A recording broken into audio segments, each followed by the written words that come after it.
Well, good evening. Thank you so much for making time to be with us tonight. One of the best ways to leverage your investment in your sons and daughters' education is to get connected by being actively involved and by fostering a strong parent-school partnership. Your attendance here tonight is a great start to creating connectedness, which we know promotes good social and emotional health in schools. Connectedness can be defined as the extent to which students feel they belong at school and the extent to which they feel cared for by their community, which includes other students, their parents, their families, and their faculty and staff.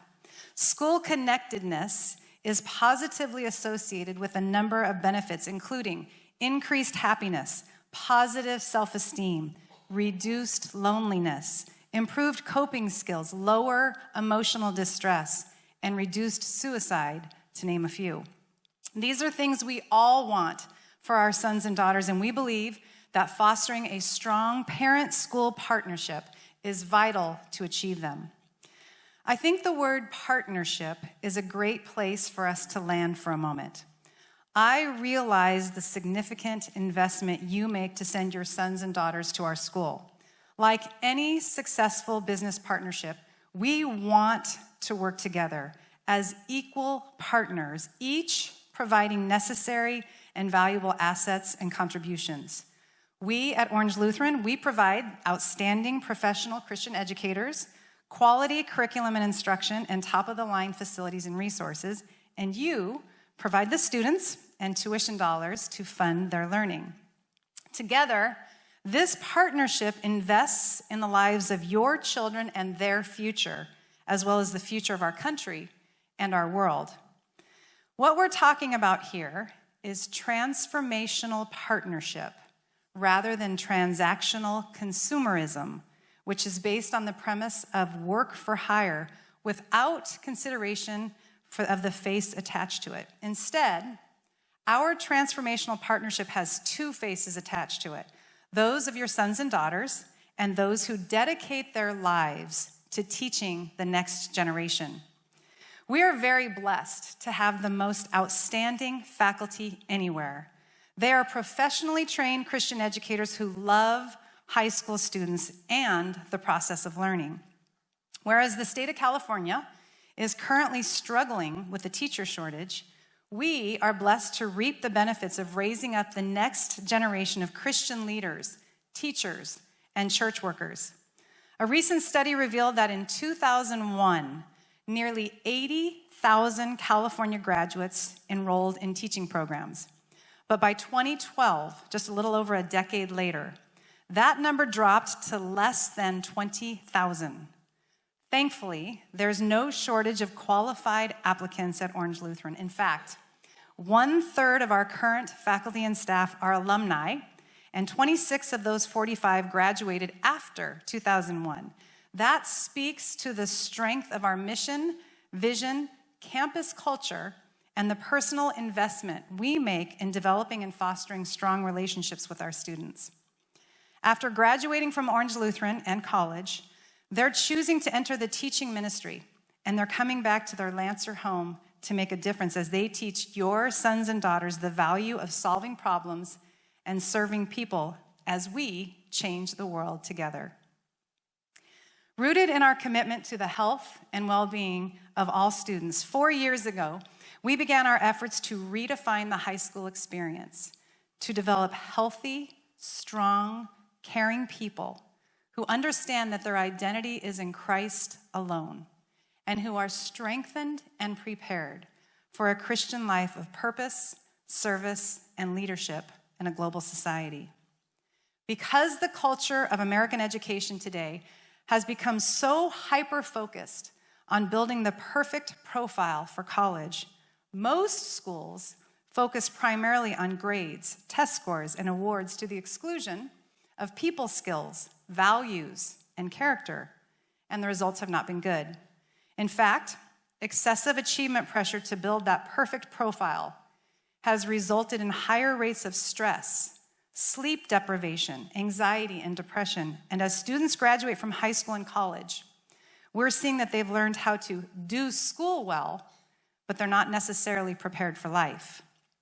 One recent study found that only 29% of employers felt that school developed the soft skills needed for a job. Soft skills as in emotional intelligence, people skills, life skills. As you may recall, emotional intelligence, also known as EQ, is about being smart with emotions, with our own and in how we respond to the emotions of others. And research indicates that more than any other factor, including ambition, IQ, academic achievement, emotional intelligence is considered the greatest single predictor of success after graduation. That's one of the many reasons why we're so focused on increasing emotional intelligence as part of our efforts to redefine the high school experience. And we're seeing lots of positive results, and we're reaping the rewards daily. In the past few years, we are seeing more positive social interactions, increased engagement, stronger relationships, improved behavior, and greater school spirit. In addition, Orange Lutheran test scores have actually gone up, and more students are choosing best fit schools for them based on their unique goals, needs, and values, rather than on what the U.S. News and World Report might have to say. And I'm pleased to share with you that other organizations are also starting to talk about emotional intelligence.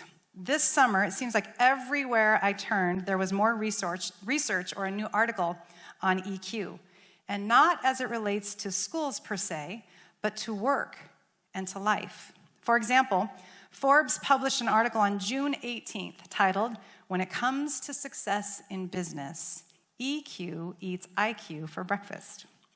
And on July 9th, Dartmouth's prestigious and highly competitive Tuck School of Business announced their new admissions criteria. They announced, "What we're looking for is emotional intelligence, empathy, and respect for others." Specifically, they're looking to find evidence of niceness in essays and recommendations. And then on July 26th, CNN reported on the benefits of EQ, stating that, quote, "Experts say that emotional intelligence is crucial in predicting our health, happiness, and success," unquote. The past few years, we have focused specifically on developing several key components of EQ, namely self-awareness and empathy. While these concepts will be taught to our freshmen and will continue to be reinforced, this year we are focusing on mindfulness. Essentially, mindfulness is directing our attention to our experience as it unfolds in the moment, and it trains us to respond skillfully to whatever is happening, good or bad. It also increases self-awareness and empathy by helping us improve the way we process our thoughts, our feelings, and our concern for others. And mindfulness helps us perform better, feel calmer, and also less depressed. Rather than being mindful of who we're with, where we are, or what we're experiencing right in that very moment, it's easy to let our minds be full of stuff, that never-ending list of things to do, places to go, people to see. So this year, as we focus on mindfulness, we'll discover how we can harness the power and the benefits of being more mindful in our daily lives. Essentially, mindfulness is wherever you are, be all there. I'm so very grateful for my late husband, Phil, who taught me the significance of those words. As many of you are aware, a year ago, July 30th, my husband was called home. I don't understand, but I am grateful for my faith and the assurance that Phil entered eternity and is with Jesus this very moment. While working on what would have been this message a year ago, Phil commented on one of the many clips I was previewing. In fact, it was hours before he was unexpectedly called home. Honestly, I didn't even know he had been paying attention, and I had watched so many videos. I was a bit surprised when he asked me about the jelly bean clip. He said, "I like that one. It gives such a great perspective for life. I'd like to share it with you this evening."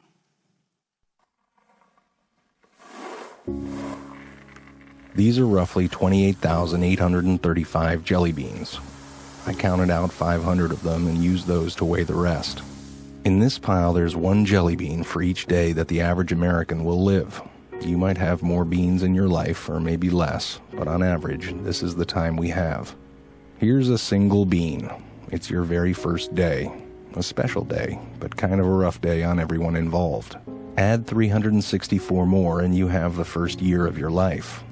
Now, for a sense of scale, here are your first 15 years, 5,475 days, which brings us to the threshold of adulthood. And at that moment, this is the time that we have left. And this is, on average, what we will do with all that time. We will be asleep for a total of 8,477 days. If we're lucky, some of that time we'll be sleeping next to someone we love. We will be in the process of eating, drinking, or preparing food for 1,635 days. We'll be at work, hopefully doing something satisfying, for the equivalent of 3,202 of those days.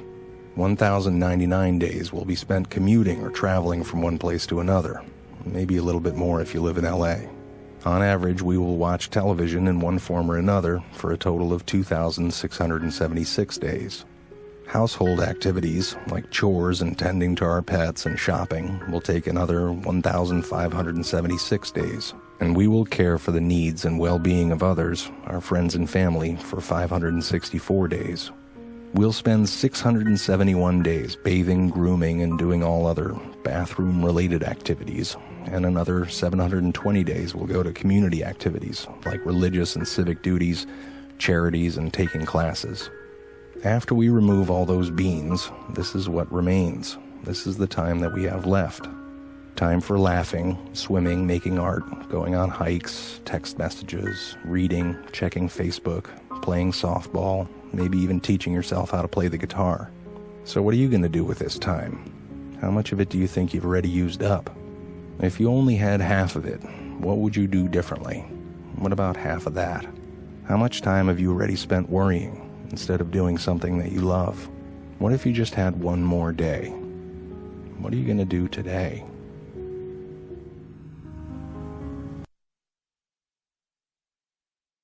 Every moment matters. Every single one.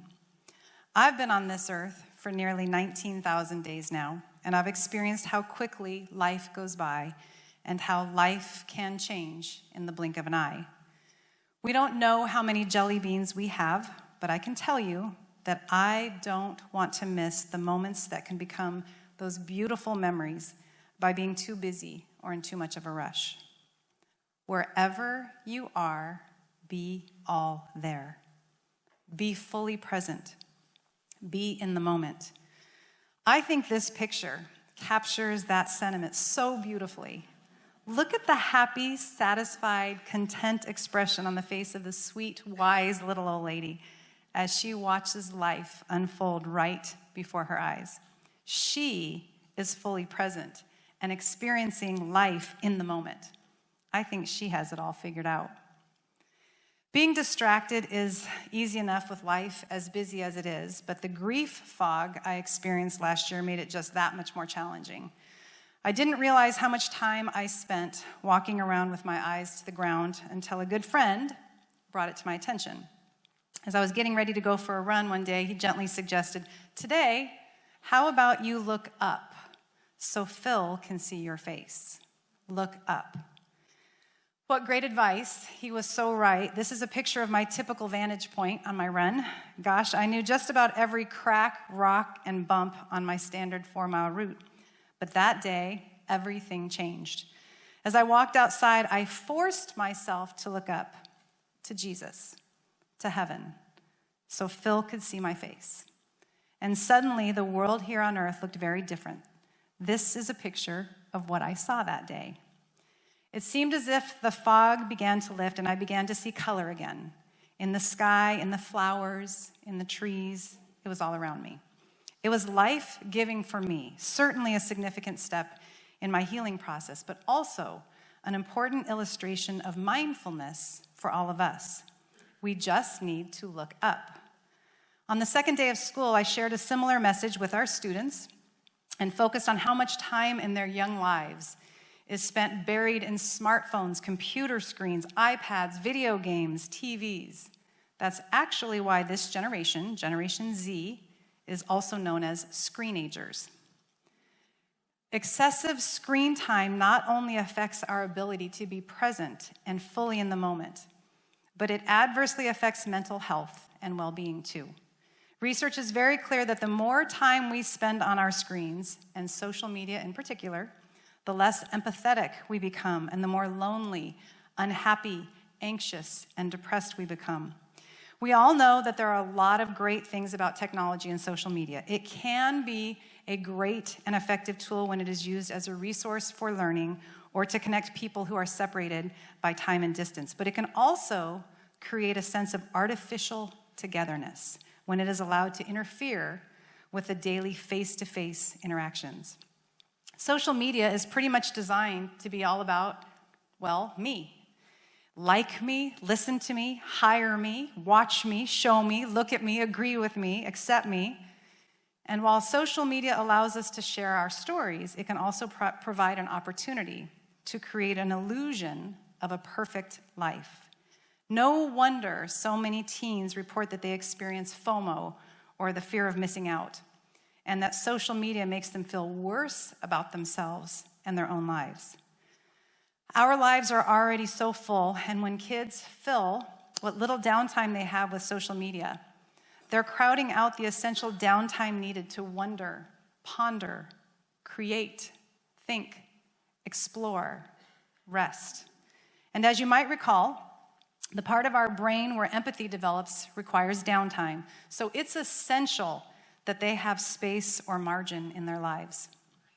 One of my favorite things in life is the evening sunset. It's a place of beauty, tranquility, peace, healing. I'm an introvert, and it's a place that I go often to think, to remember, to recharge, to dream. My husband and I loved experiencing sunsets together. Each memory captures such beautiful, precious moments I will forever cherish. Sunsets can remind us to be still, to be quiet, to listen, to look up, and to be grateful. Each day is a gift from God, and time on this earth with those we love is simply far too short. As we celebrate the beginning of this new school year, I encourage you to get connected, be engaged, and savor the moment with your sons and daughters, because before you know it, you will be at their graduation, preparing to begin yet a new chapter in your lives. Freshman parents, to date, your children have already experienced at least 5,110 sunrises and sunsets in their lifetime. And during their 4 years of high school, together, you'll have the opportunity to enjoy approximately 1,378 more. Sophomore parents, if any of you are in here tonight, together you have the opportunity to experience approximately 1,014 sunsets and the many moments in between before graduation. Junior parents, you have approximately 643 sunsets. And senior parents, class of 2019, hang on. In the blink of an eye, your sons and daughters will be in red caps and gowns, walking across the stage at the UCI Bren Center as Mr. Eklund and I call their names before nearly 5,000 family and friends as they experience one of the biggest moments in their lives. There are only 279 sunsets before that day. So, from my experience to you, not only as head of school, but as one parent to another, regardless of the number of moments remaining in your Olu high school experience, be sure to look up, to be fully present, and to be in the moment. Capture them, celebrate them, appreciate them, and make the most of them. Wherever you are, be all there.